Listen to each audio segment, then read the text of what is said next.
Si tomamos al título de este estudio como lo que es, tendríamos que decir que dichos profundos hay a lo largo de toda la Biblia. Todo lo que trae la Biblia son dichos profundos. Aunque en este caso específico vamos a hablar específicamente, concretamente, de las parábolas, que son precisamente dichos profundos. Este trabajo va a ir en dos partes. Hoy te entrego la primera, la semana que viene la segunda. Ya sabes que cuando lo hago así es porque para no sobresaturarte con demasiado tiempo de exposición y para que puedas escucharlo en más de una ocasión sin perturbar, digamos, el resto de tus actividades. Pues sabes que cuando las leemos correctamente y sin contaminaciones religiosas, podemos ver que las parábolas tienen un mensaje de Dios global, uniforme y en general. Tienen un propósito y Dios está permanentemente hablándonos a través de ellas. Parábola, vos lo sabés, es sinónimo de proverbio. Es, como te dije, un dicho profundo, una especie de analogía, una comparación, una metáfora.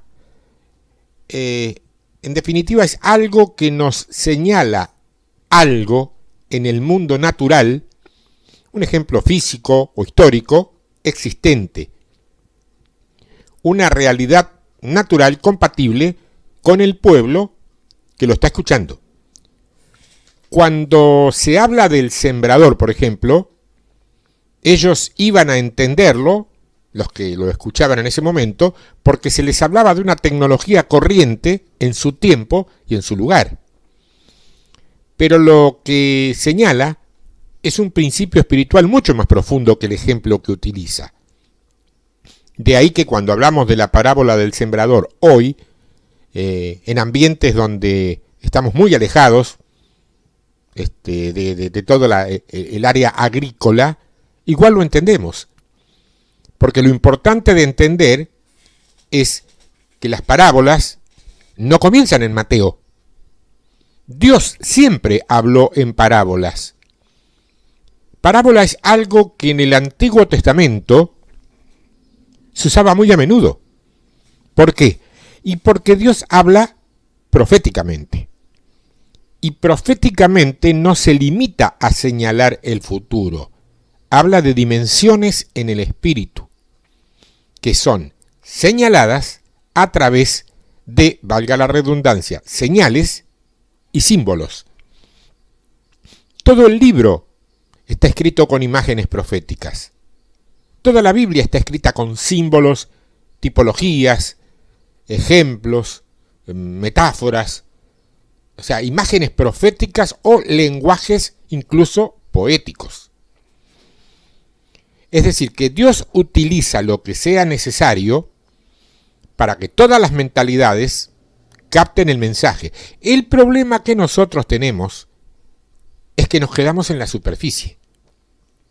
Entonces, debatimos lo que la parábola está diciendo y no lo que la parábola está revelando. Fíjate, Abraham tuvo 2 hijos y nosotros nos ponemos a debatir qué hijo fue el primero, cuántos años tenía, en fin, todo lo que no es importante sobre los hijos. Lo importante de los hijos y de las 2 mujeres, lo dice la misma Biblia, es que son 2 pactos. Son 2 pactos. Entonces, todo el mensaje está en entender el pacto y no en la familia de Abraham.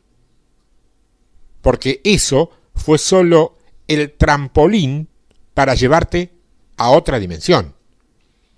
La plataforma para llevarte a otro ámbito. Nosotros, por lo regular, debatimos todo lo que la palabra dice. Todo, ¿eh? Pan, pan, vino, vino. Y se nos olvida qué quiso decir a través de eso.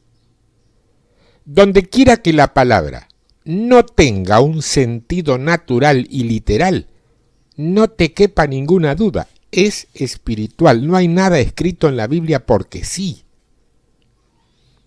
Ahora, si la vamos a espiritualizar, tenemos que entender el principio de interpretación que la misma Biblia nos trae. No te estoy hablando del diosecito Hermes. Te estoy hablando de la interpretación que la misma Biblia trae. Por eso es importante entender que cuando leemos parábolas, estamos leyendo ejemplos. Estamos leyendo proverbios, dichos profundos. Eso es lo que estamos leyendo. Vamos a comenzar en el Evangelio de Mateo, capítulo 13, verso 10, en adelante. Comenzando del verso 10, capítulo 13 de Evangelio de Mateo. Dice: entonces, acercándose los discípulos a Jesús, ¿no? Obviamente, le dijeron: ¿por qué les hablas en parábolas? Él, respondiendo, les dijo: porque a vosotros os es dado saber los misterios del reino de los cielos, mas a ellos no les es dado. Acordate que él solamente le habló a un solo pueblo. Sin embargo, aquí menciona a ustedes y a ellos, como si fueran dos grupos aparte, oyendo dos mensajes diferentes. Era un solo grupo, era un solo mensaje. ¿Estás empezando a entender? Porque a cualquiera que tiene, verso 12, se le dará y tendrá más. Pero al que no tiene, aún lo que tiene le será quitado. Por eso les hablo por parábolas, porque viendo no ven, y oyendo no oyen ni entienden. De manera que se cumple en ellos la profecía de Isaías que dijo: de oído oiréis y no entenderéis, y viendo veréis y no percibiréis. Porque el corazón de este pueblo se ha engrosado, y con los oídos oyen pesadamente, y han cerrado sus ojos, para que no vean con los ojos, y oigan con los oídos, y con el corazón entiendan, y se conviertan, y yo los sane. Pero bienaventurados vuestros ojos porque ven, y vuestros oídos porque oyen. Porque de cierto os digo, que muchos profetas injustos desearon ver lo que veis, y no lo vieron, y oír lo que oís, y no lo oyeron. ¿Por qué las parábolas? ¿Cuál es la intención?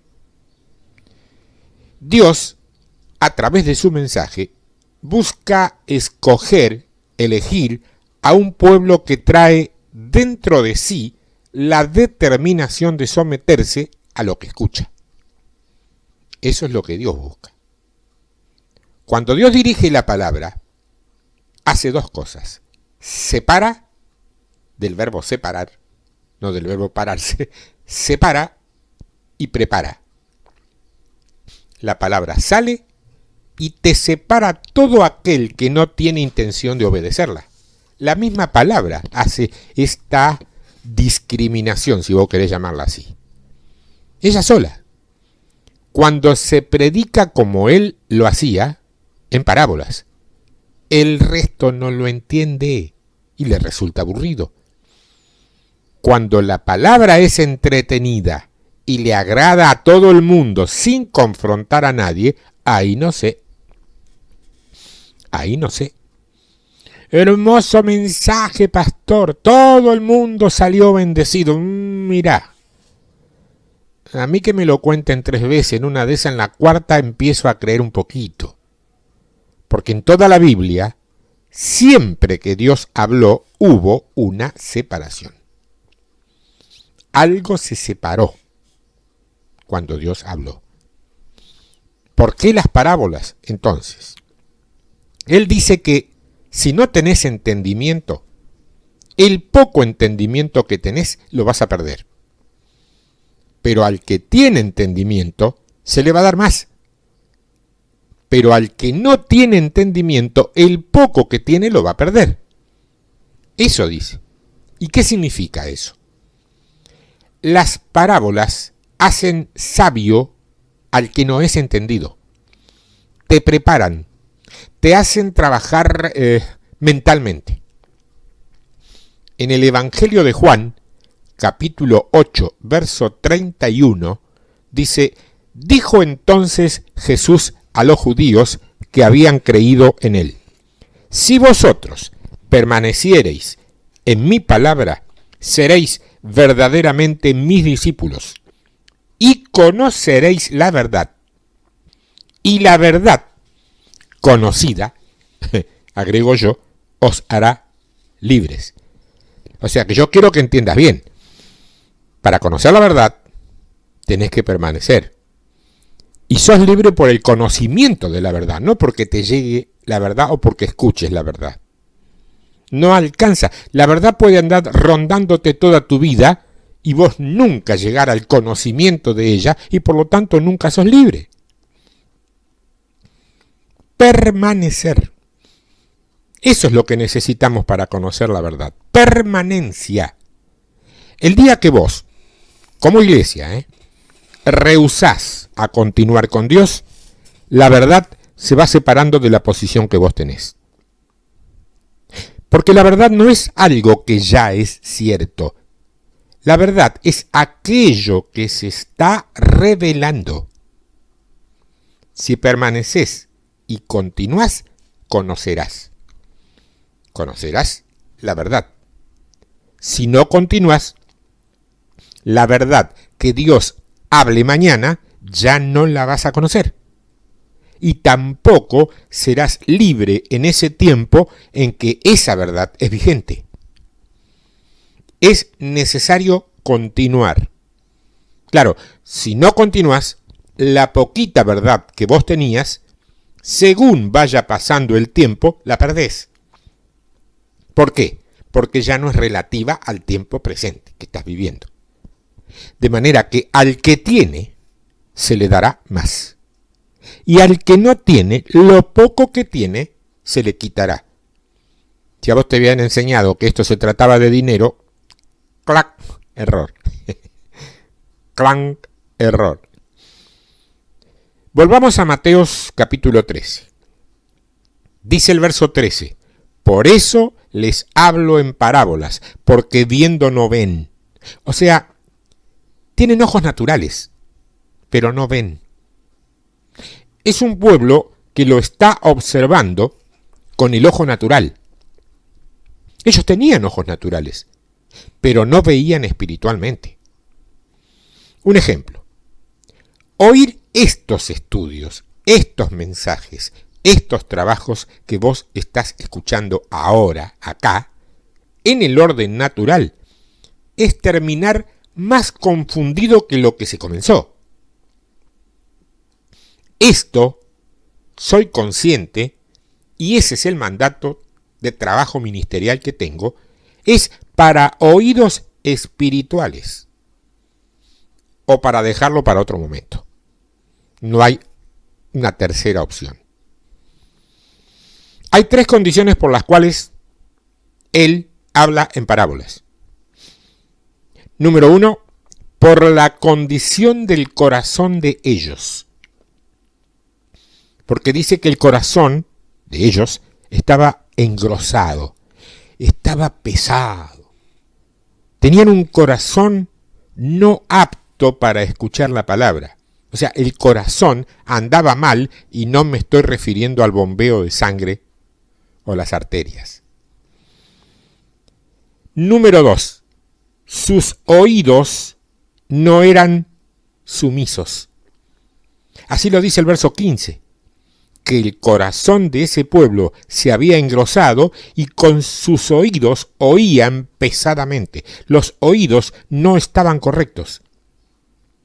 Tampoco. Porque después dice que han cerrado sus ojos. No fue que Cristo les cerró los ojos. Ellos cerraron los ojos. Hay un pueblo hoy que cierra sus ojos espirituales, porque sabe que si ve con los ojos del Espíritu va a entender todo y va a tener que arrepentirse y cambiar todas sus conductas. Eso es hoy, siglo XXI. Ponele la fecha de hoy, la que vos estás escuchando esto. No interesa el día que yo lo grabé y el día que lo subí a la página. Hoy. Ya no podría entonces quien eso haga llorar lagrimitas de cocodrilo en el frente de una iglesia. Tendría que cambiar de postura o de dirección eclesiástica. Por eso mucha gente prefiere no ver. Porque si ve, tiene que cambiar. Y el precio del cambio es grande. Entonces, hacen la más fácil. Cierran sus ojos espirituales.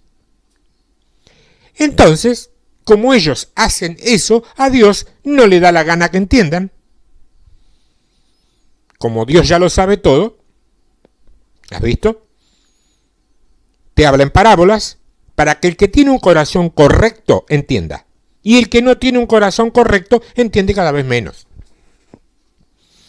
Y así te va separando el grupo que va a usar con el que no puede usar. En un mensaje ocurre exclusivamente esto. Esto es el contenido, la esencia fundamental de un mensaje. Los verdaderos mensajes de Dios siempre hacen eso. Te preparan un pueblo. El resto, entretenido o no, edificante o no, son discursos de índole moral, anímica o almática, o corporal, o intelectual. Ellos deliberadamente no querían entender. ¿Por qué? Porque el arrepentimiento produce un cambio de dirección, y el cambio de dirección, a veces, es un enorme precio que hay que pagar y que no todos están con deseos o con voluntad de pagar. Apocalipsis dice lo siguiente. Fíjate. Bendecido eres tú si lees y entiendes las palabras de este libro.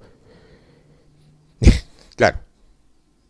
No puedo menos que recordar, inclusive mi propia enseñanza, que a este libro en muchas iglesias prácticamente se le prohíbe a la gente más nueva o a la gente que todavía no tiene una formación teológica importante, no lo lean porque no van a entender nada, se van a confundir. O sea, la iglesia del Señor está prohibiendo leer el libro que dice, es el único, que es bendecido quien lo lee y lo entiende.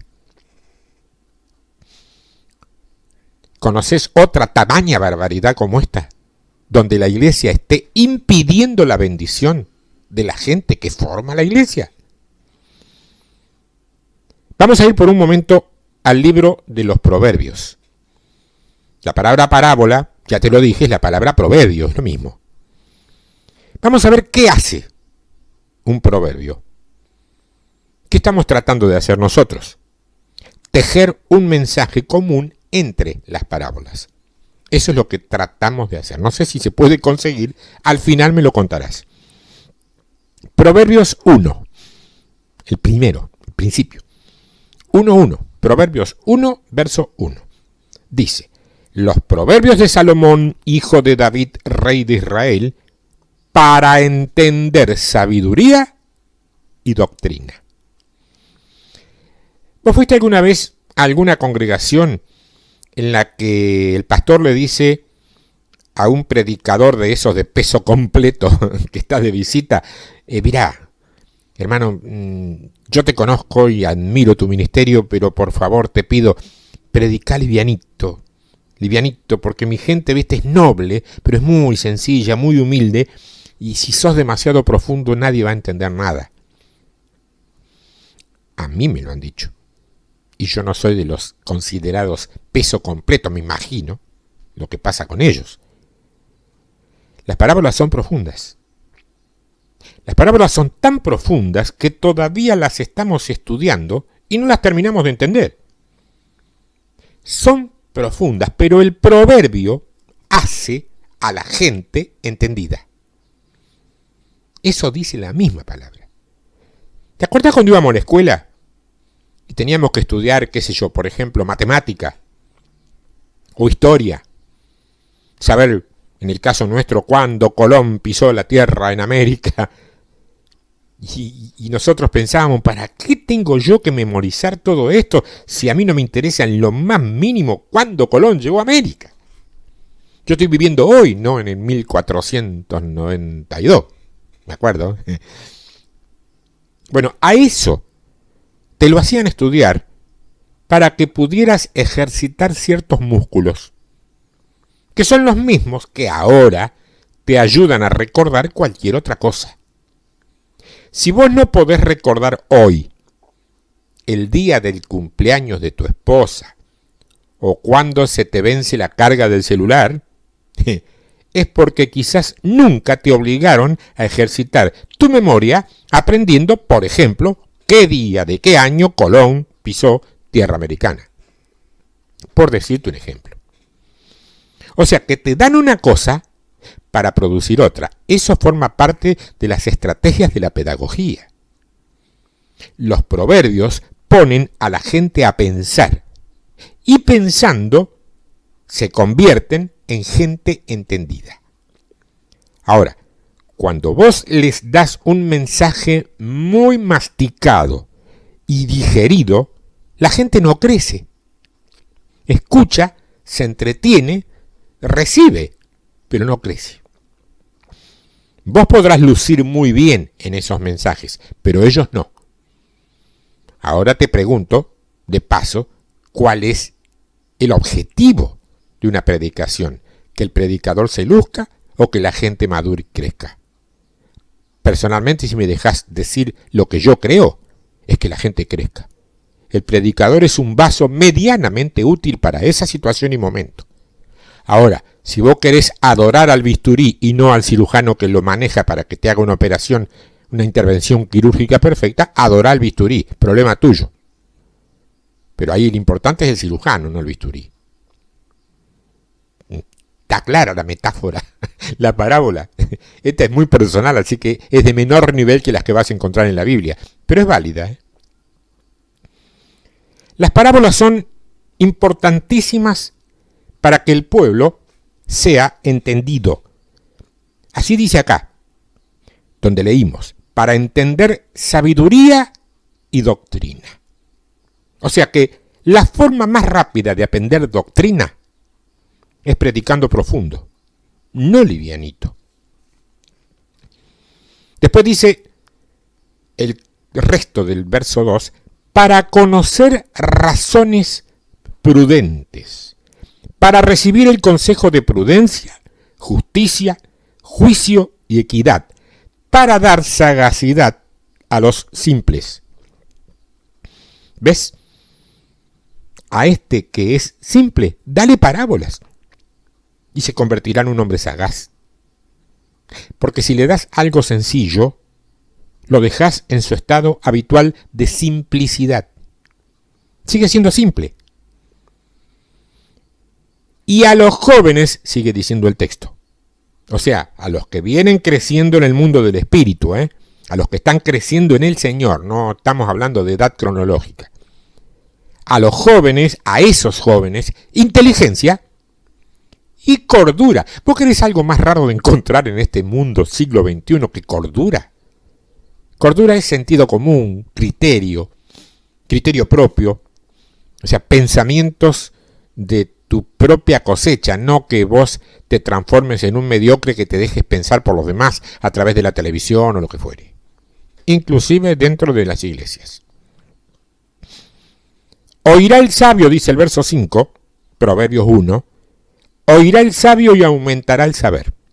O sea que las parábolas abrazan a la congregación entera, para que puedan crecer en el Señor. Pero si tu corazón anda mal y no tenés oído para oír, te cortan y cada vez entendés menos. te perdés y abortás el mensaje. Cuando venís a ver, ya no queda nada. Y lo próximo que sabemos es que no participás de ninguna conferencia.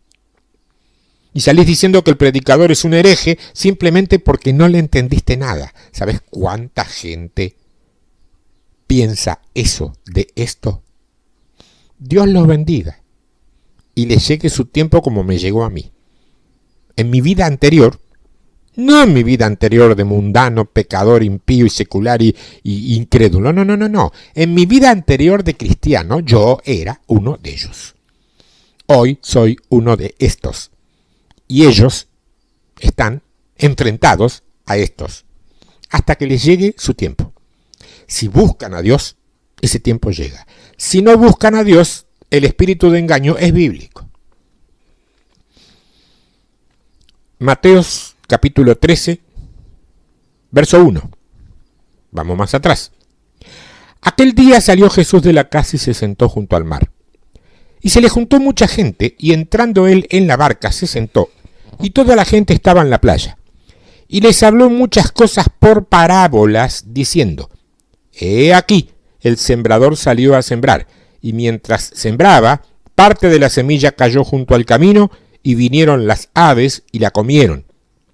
Parte cayó en pedregales, donde no había mucha tierra, y brotó pronto, porque no tenía profundidad de tierra. Pero salido el sol, se quemó, y porque no tenía raíz, se secó. Y parte cayó entre espinos, y los espinos crecieron y la ahogaron. Pero parte cayó en buena tierra, y dio fruto, a cual a 100, a cual a 60, y a cual a 30 por uno. El que tiene oídos para oír, oiga. Esta es una parábola que un día voy a explicarte o a interpretarte conforme a lo que el Espíritu Santo quiera darnos al respecto. Lo que hoy quiero hacer con ella es comenzar a reflotar una enseñanza que oí alguna vez de un enorme siervo del Señor, ya ausente hoy en el cuerpo físico, y que tiene que ver con una relación directa que existe entre las 7 parábolas de Jesús con las 7 iglesias del Apocalipsis. Ambos deberemos darle la gloria a Dios por haber conocido esto y poder compartirlo con quienes jamás lo oyeron. Porque esa es una parte del trabajo del maestro también. El maestro secular no le enseña a los alumnos lo que él sabe, o todo lo que él sabe solamente. Les enseña a sus alumnos lo que él sabe, más lo que otros que saben escribieron o dijeron y él leyó o escuchó. Esto es exactamente igual.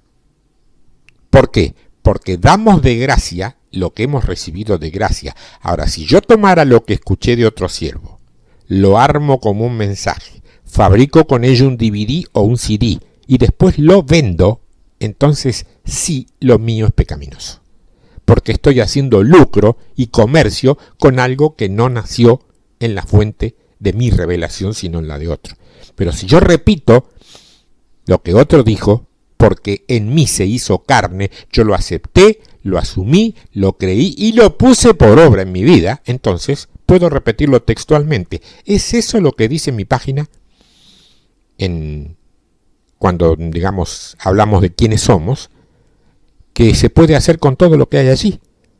Todo lo que yo digo o escribo, si vos lo aceptás, lo creés y lo ponés por obra, lo podés repetir textual y no tenés que citar la fuente necesariamente, salvo que quieras hacerlo por afecto fraternal, porque no soy yo el autor es el Espíritu Santo. Yo no hago más que tomarlo y pasarlo a mi idioma, a mi forma de decir. Ese es el punto. Ahora, de este modo, vamos a poder comprobar una vez más que Dios estaba hablando exactamente de lo mismo de tapa a contratapa de tu Biblia. No es que en el Antiguo Testamento hablaba de una cosa y en el Nuevo hablaba de otra. No, es Dios. Las 7 iglesias del Apocalipsis no solamente tienen que ver con las 7 parábolas, sino que además tienen que ver con los 7 días de la creación. Es otro estudio, es otra cuenta. Fíjate en el verso 4 de este que estuvimos leyendo, donde dice que la semilla cayó en el camino, en la explicación de la parábola que Jesús da más adelante, nos encontramos con el verso 19 que habla de esto. Y allí dice que cuando alguno oye la palabra del reino y no la entiende, viene el malo y la arrebata. O sea que está hablando de un determinado tipo de palabra.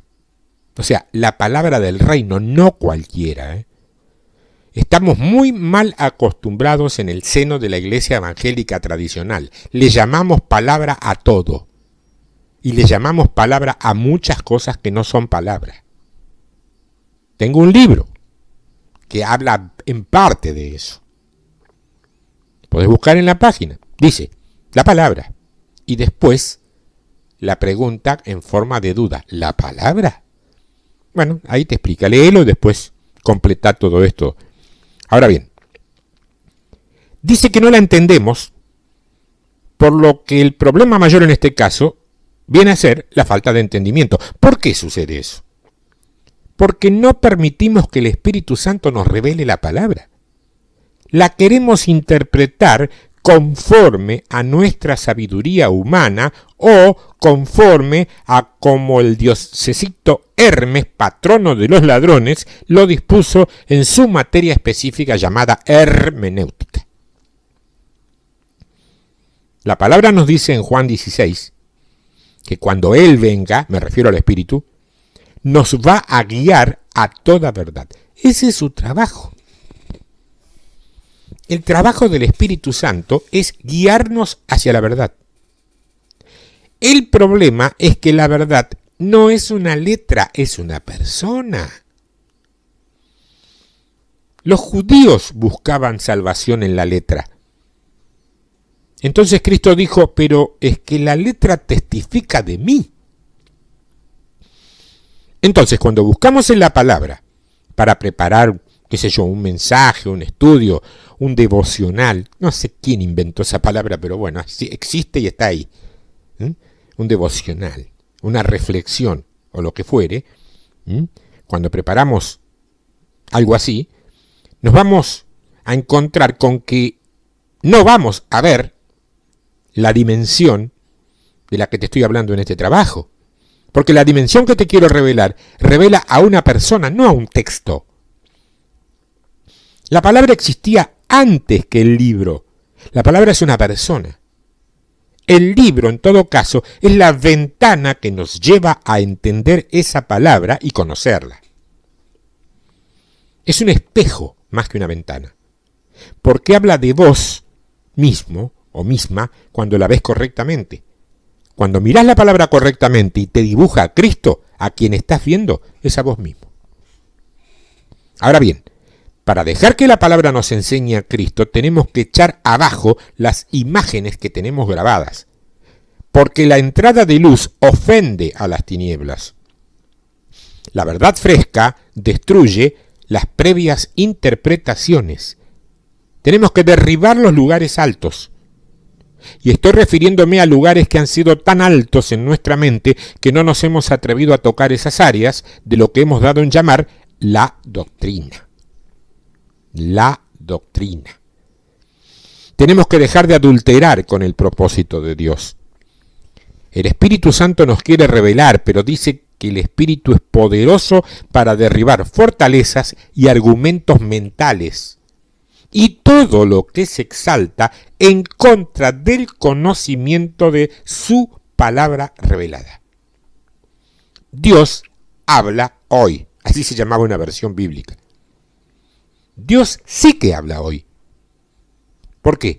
Porque Cristo dijo, yo soy la verdad. No dijo, yo digo la verdad. Yo soy la verdad. La verdad es una persona. La verdad es una persona. ¿Qué estamos haciendo? Acá, ahora, apenas introduciéndote al ámbito de las parábolas para que sepas cómo trabajan. La palabra dice en Apocalipsis capítulo 1, verso 1. Esta es la revelación de ¿quién? De Jesucristo.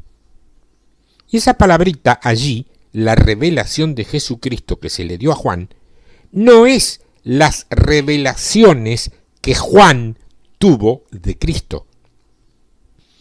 Porque a veces creemos que la palabra revelación se refiere, qué sé yo, al trance o a la visión que tuvo Juan.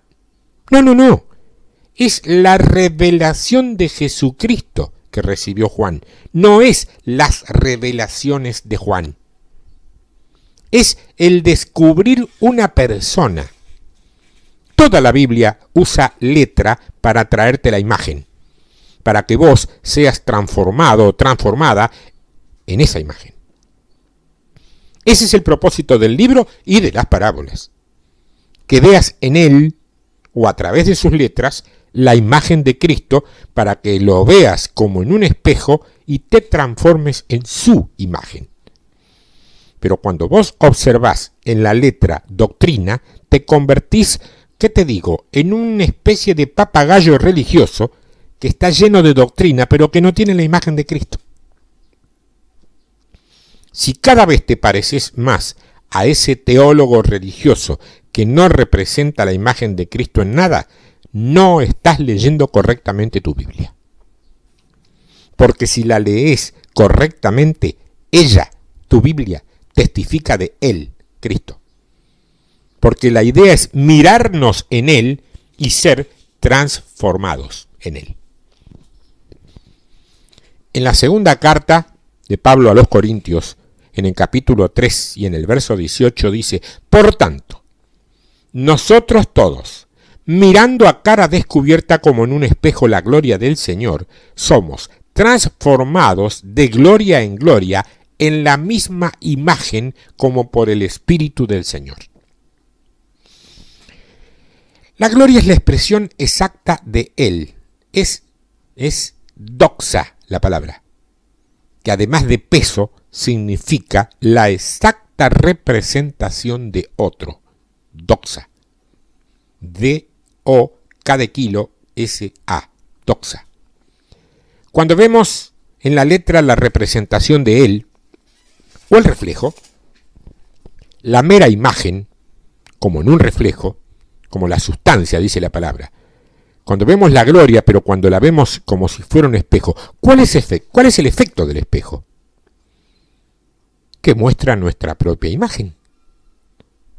Entonces tenemos que usar la gloria que la Biblia nos refleja como si fuese un espejo y mirarnos con cara descubierta ahí. ¿Para qué? Para ser transformados en lo que vemos. Esa es la forma de usar el libro. Quien redujo el libro a una iglesia fue el hombre. El libro es el manual del ser humano. Digo el libro, estoy hablando de la Biblia, para no decir tantas veces la Biblia. Quien le puso Santa Biblia en la tapa fue el hombre, no fue Dios. Los subtítulos y todas esas cositas que vos encontrás en tu Biblia no fueron inspirados. Yo soy periodista y fundamentalmente periodista gráfico. Y uno de los elementos básicos que nos enseñaban al escribir, cuando vas a escribir un trabajo que supera, las 30 líneas, tenés que ponerle subtítulos para abrirlo, para que el lector no se canse del contenido todo apretado, como una especie de mamotreto que es casi imposible de leer. Por eso se usa la sangría, que es ese pequeño espacio en el inicio de cada frase, después de un punto y aparte, y los subtitulados para abrir, para darle velocidad, dinámica a la escritura. Bueno, la gente que tradujo las escrituras hizo eso para darle un poco de agilidad a la Biblia como libro, pero los subtítulos no son inspirados por Dios, son puestos por los hombres. Los traductores pusieron eso para ayudarnos a entenderla, nada más. Pero te digo una cosa, hoy en día andamos quitándole los subtítulos para poderla entender mejor. Porque a veces los subtítulos te llevan a otro lugar, Ahí sí, pasa. Bueno, esa es la que cae junto al camino. Después dice Mateo nuevamente que algunas caen en lugares pedregosos. O sea, hay muchas piedras. Y cuando vemos acá en la definición, dice en el verso 20, que fue sembrado en pedregales, Este es el que recibe la palabra y al momento la recibe con gozo, pero no tiene raíz en sí mismo. La palabra dice que estamos sembrados en la sepultura de Cristo. O sea, esta raíz de la cual te habla la palabra acá es que no estamos fundados en la doctrina correcta. Muchos están fundados en la cruz o fundados en la resurrección. Pero es la muerte de Cristo la que trae la vida del último Adán a tu vida. Es la muerte o el entendimiento de la muerte, que estaba bastante bien explicado en un estudio anterior que ya te di, que se llamaba ¿Qué pasó en la cruz? Tenemos que estar sembrados en ese entendimiento, pero el problema es que predicar ese entendimiento requiere quebrar algunas doctrinas ya establecidas, y entonces el precio es que algunos, y a veces muchos, se ofenden o se molestan por la persecución. Existe, es real y es más enconada que la persecución mundana. Allí es donde prefieren y eligen no estar bien sembrados allí y quedarse en lo llano y no proseguir. Porque cuando estás sembrado, cuando tenés raíces, llueva, truene o venga un tsunami, vos no te movés de ahí. De otra manera, sí seremos llevados de acá para allá por cualquier viento, que son doctrinas de hombres. Y no nos atrevemos a establecer la verdad que entendemos. Escúchame esto, si vos tenés un mensaje, es muy probable que alguien te lo quite. Entonces lo que tenemos que hacer, es convertirnos en el mensaje. Y no es sabio ofenderse por el precio a pagar. Yo no tengo que tener un mensaje, yo tengo que ser el mensaje. Cuando alguien tiene dudas de mí, siempre he dicho lo mismo. Sentate en el cordón de la vereda frente a mi casa todo un día y mírame vivir. Después, cuando te vayas, sabrás quién soy. O por lo menos una parte. Luego habla de los espinos, que cayó entre espinos. Y nos dice el verso 22 que este es el que oye la palabra, pero el afán de este siglo y el engaño de las riquezas ahogan la palabra. Yo quiero que entiendas que no fueron las riquezas las que lo sacaron del camino. Lo que lo sacó del camino fue el engaño que las riquezas ofrecen. Las riquezas del mundo en realidad no son riquezas, son engaños. Porque a menos que adelanten el propósito de Dios, terminan sacándote del camino. Y se dice que lo sacó del camino fue el engaño que producen las riquezas. Ojo, no es que no necesitemos dinero, sí necesitamos dinero, pero cuando dejamos que el afán de la vida ahogue la palabra, entonces salimos. Apocalipsis lo dice de esta manera: tú te creías rico y andas desnudo. Es lo mismo. Estamos hablando de lo mismo. Te está mandando que vayas al desierto, que purifiques tu fe, y a eso le llama riqueza. Y nosotros, mientras, pasamos por todo el mover carismático, aquel viejo y legendario mover carismático, que tenía que ver con todo lo que el creyente podía recibir de Dios, y medíamos entonces el éxito y el propósito de Dios de acuerdo con los bienes que tenían. El pastor que no tenía para pagar el alquiler del salón no estaba haciendo la voluntad de Dios. ¿Quién dijo eso?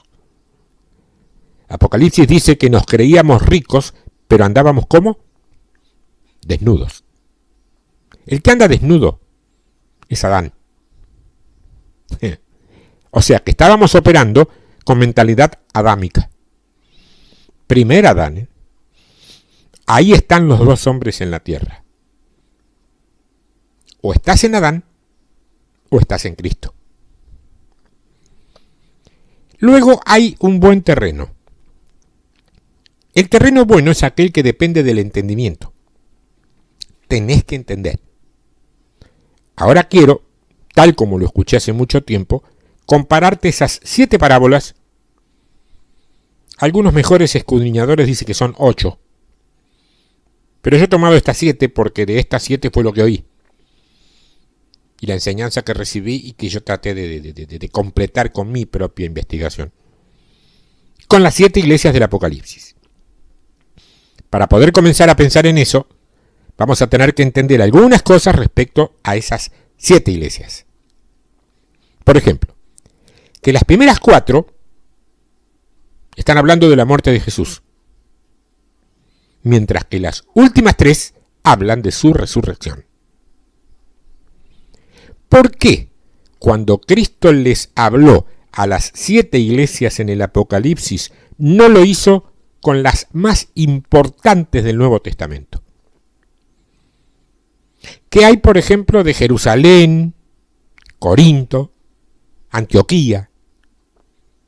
¿Por qué fue Tiatira o Tiatira, Pérgamo, Filadelfia? ¿Por qué les habló a esas 7 y no a otras más importantes? Porque ahí dice que son avances cronológicos de los tiempos de la iglesia. El único problema es que si eso es verdad, el último estado de la iglesia es el peor. Porque de la última iglesia no se dice nada bueno, si fuera cronológico. ¿Por qué tienen ese orden? ¿Por qué esas iglesias y no otras? Es un orden sistemático de establecer verdades.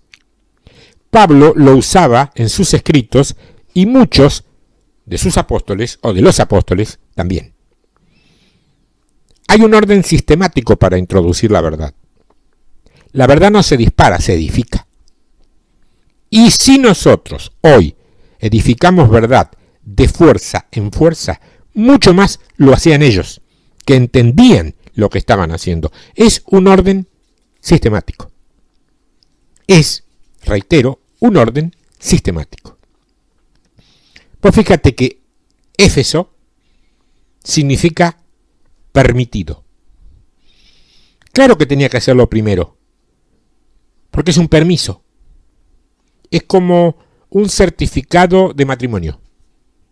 Es una licencia. Te es permitido. Claro que tenía que ser primero.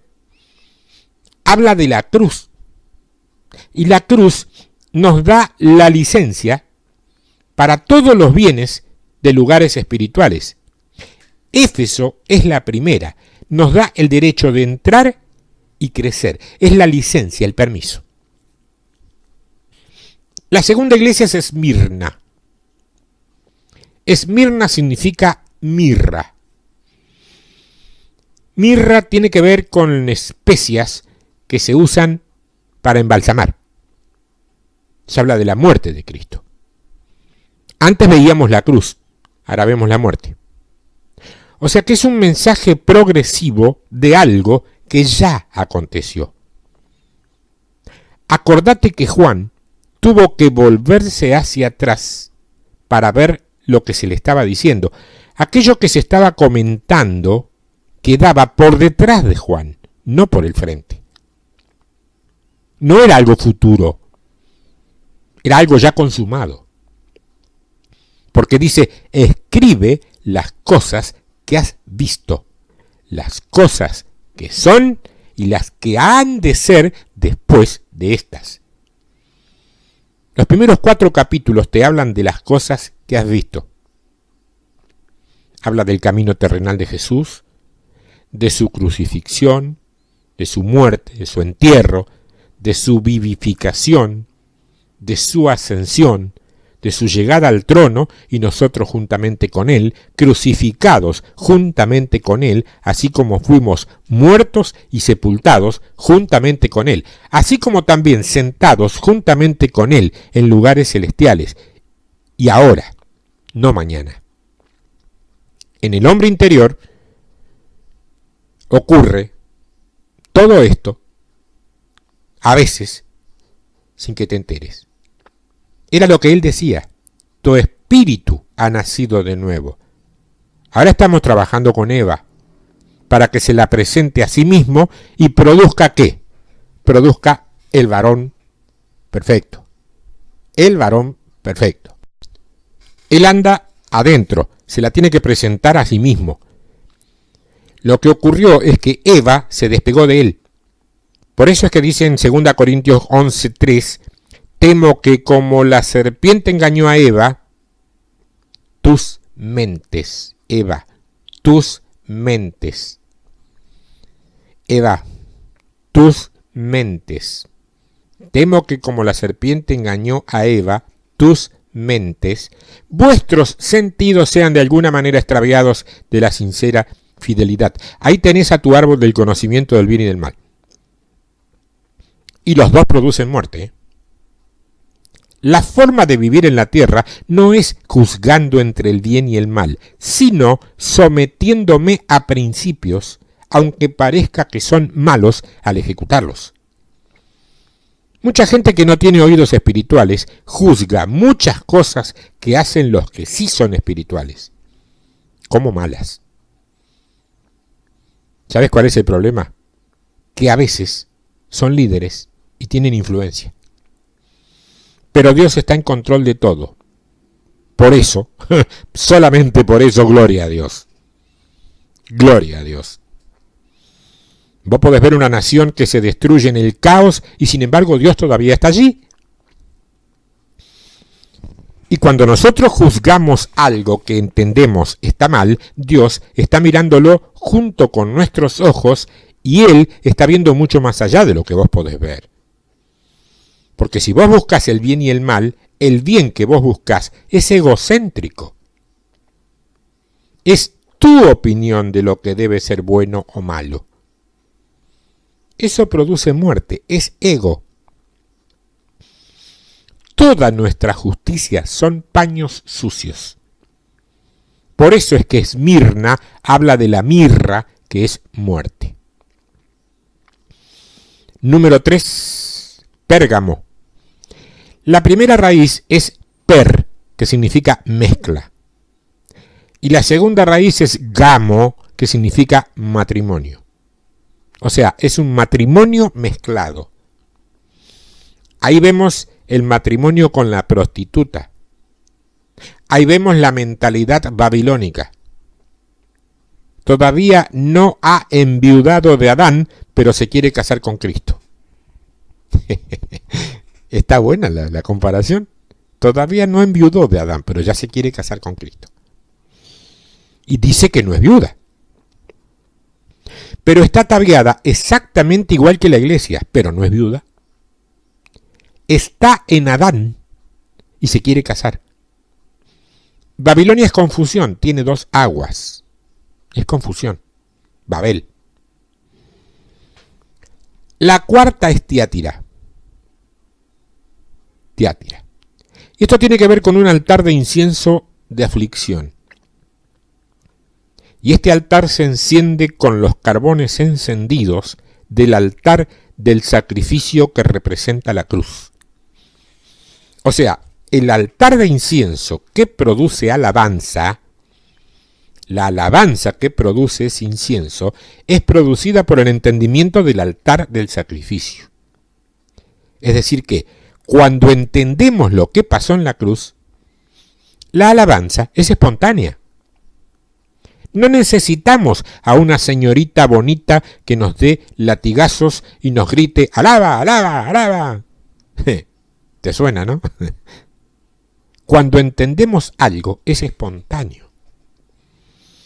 El entendimiento de los tesoros escondidos de la cruz traen adoración espontánea a tu vida, siendo tu estilo de vida la forma más alta de la expresión de tu alabanza.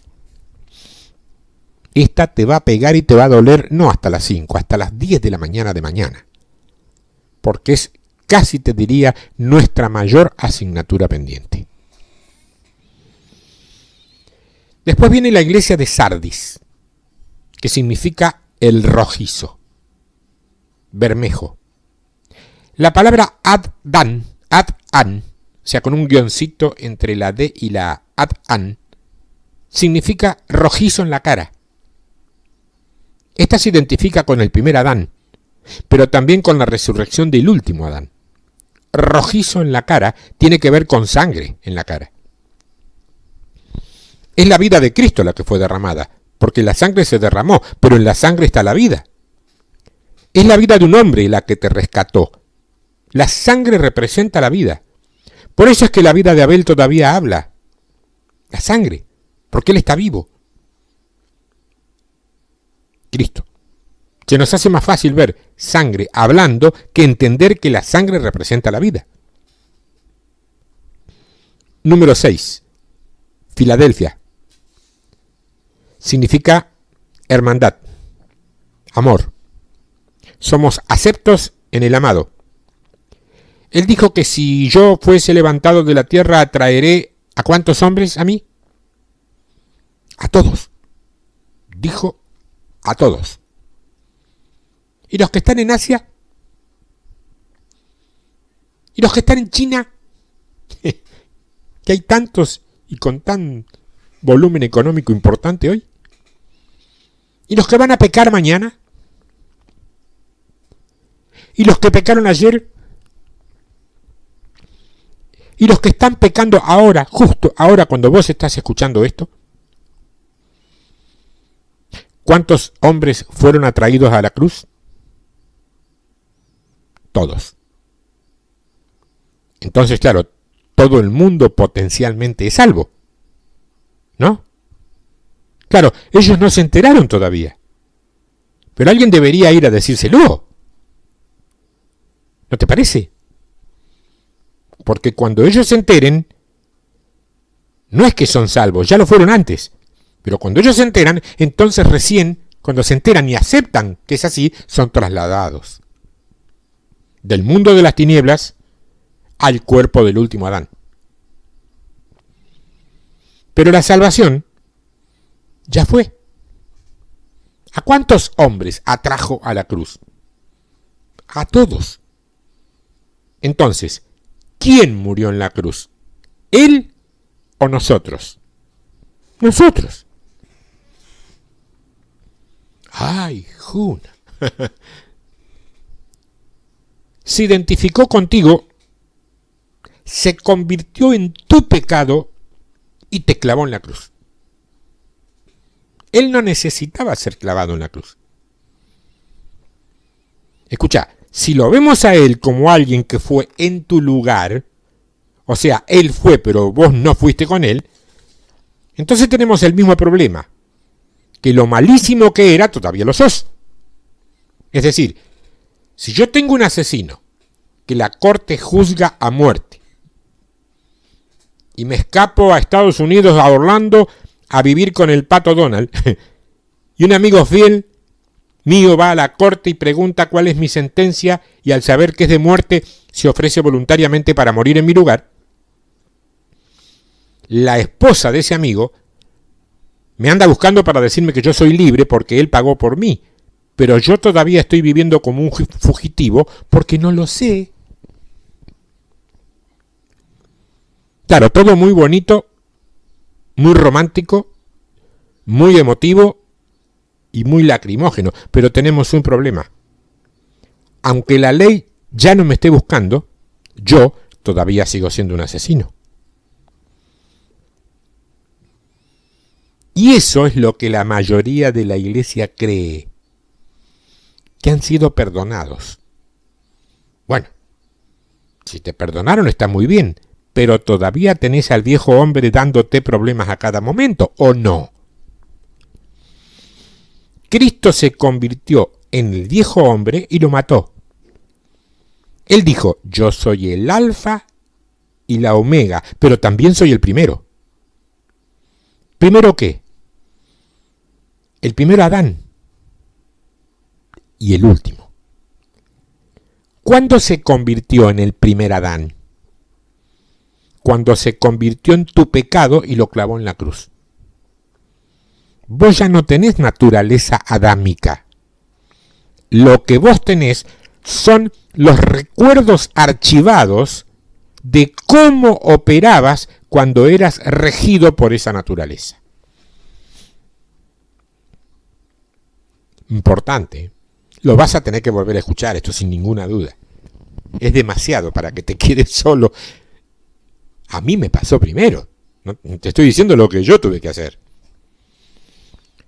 Después está la Odisea, que significa la justicia. La justicia del hombre, y eso nos lleva a Romanos 3, donde dice que somos la justicia de Dios en Cristo Jesús. No dice que vamos a ser la justicia de Dios, dice que somos la justicia de Dios. Ya somos.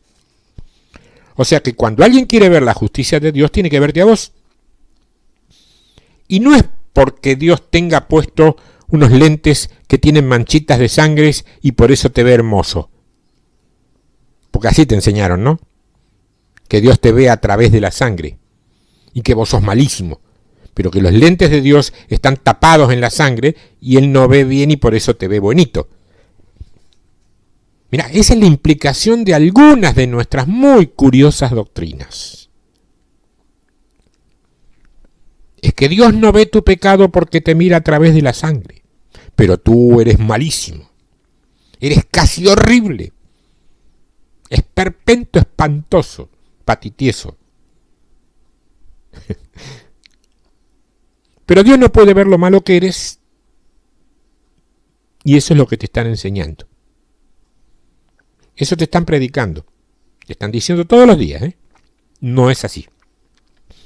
Dios te ve como si nunca hubieras sido pecador.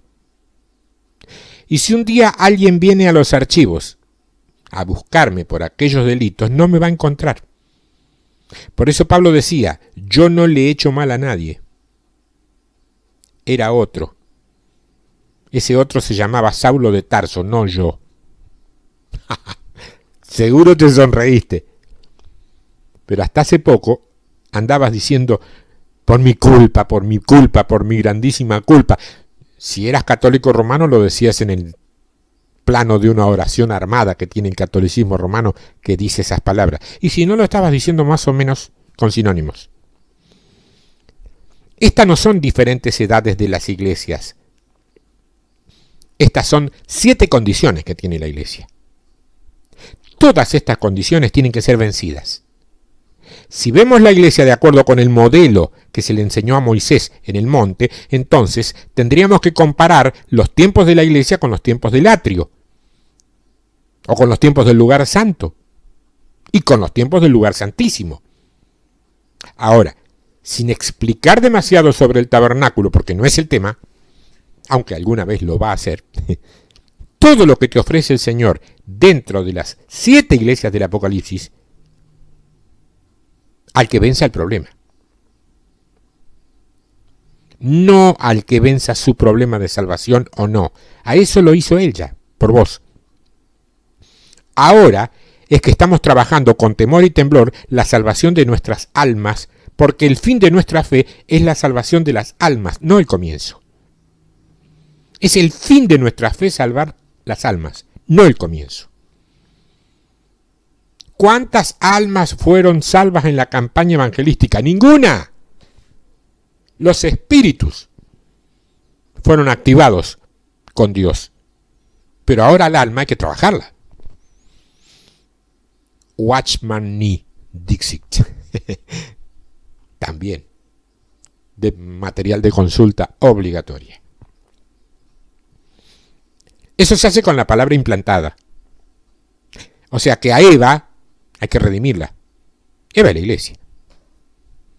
Y cuando se hace una con el Cristo que trae adentro, entonces el que llega, o es el que llega, o allí llega la redención. Porque ahí es donde ves que las llaves están en tu mano y no en las de una nación por allá lejos y hace tiempo.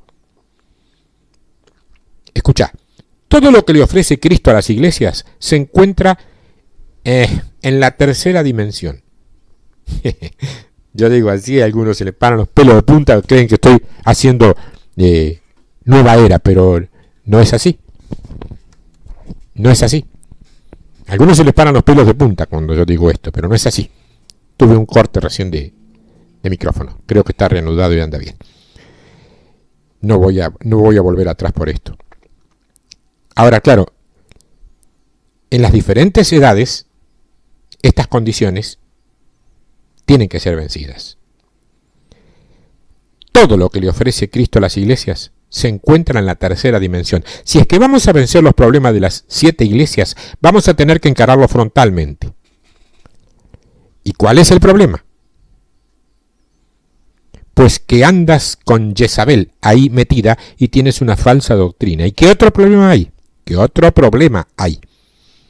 Y que andás con esa doctrina de los nicolaitas y andás con 1000 personas en la iglesia, pero que solamente vienen los domingos, y tenés a 15 asalariados que hacen toda la función en la iglesia y todos los demás vienen a recibir. ¿Sabés qué dice Dios? Detesto esa estructura. ¿Qué doctrina? La de Balaam, de mercadería en la iglesia, vendiendo unciones y todo eso que has visto por tantos lugares. Cuando corrijas eso, cuando salgas de todo eso, al que venza eso, entonces le va a dar cosas que solamente existen cuando salís de la edad de la iglesia, que es el lugar santo, es el lugar santo, y pasás al velo, o el velo, al lugar santísimo, que no es un velo literal, sino el velo carnal de nuestra mente, porque en el Nuevo Testamento no hay velo. El velo es la carne, o sea, la mentalidad adámica, no naturaleza, mentalidad. ¿Lo escuchaste decir alguna vez o lo dijiste? Es que se me despertó el hombre viejo o el viejo hombre. No. Vos ya no tenés ningún viejo hombre. Eso, claro está, si sos salvo, si naciste de nuevo. ¿Qué cosa se le ofrece al que vence? Dice. El árbol de la vida, o el árbol de vida. ¿Qué pieza en el tabernáculo tiene que ver con el árbol de vida? La vara de Aarón se encuentra en la tercera dimensión. Al que venza le voy a dar el maná escondido. ¿Dónde está? En la urna, dentro del arca, en la tercera dimensión. Al que venza le voy a dar la corona de vida. ¿Dónde está? Ese es el labio que tiene el propiciatorio. Eso también está en el arca. Al que venza le voy a dar que reine conmigo. Esto tiene que ver con los querubines que están mirando la sangre. Por eso siempre están venciendo. Los querubines son los atributos de Dios. En Apocalipsis, los querubines cantan que han sido redimidos para Dios y que reinarán sobre toda la tierra, dicen, para siempre. Gloria, gloria, gloria, santo, santo, al que vive para siempre y todos los siglos, porque nos has redimido y nos ha hecho reyes y sacerdotes. Si un querubín está cantando eso, es porque nos representa a nosotros, porque los únicos seres que son redimidos son los hombres. Esta es buena, ¿eh? No la habías visto. Sí, señor. Porque habla de reinar y dominar. Porque la Biblia al único que le dice que hará eso es ¿a quién? Al hombre. A nosotros.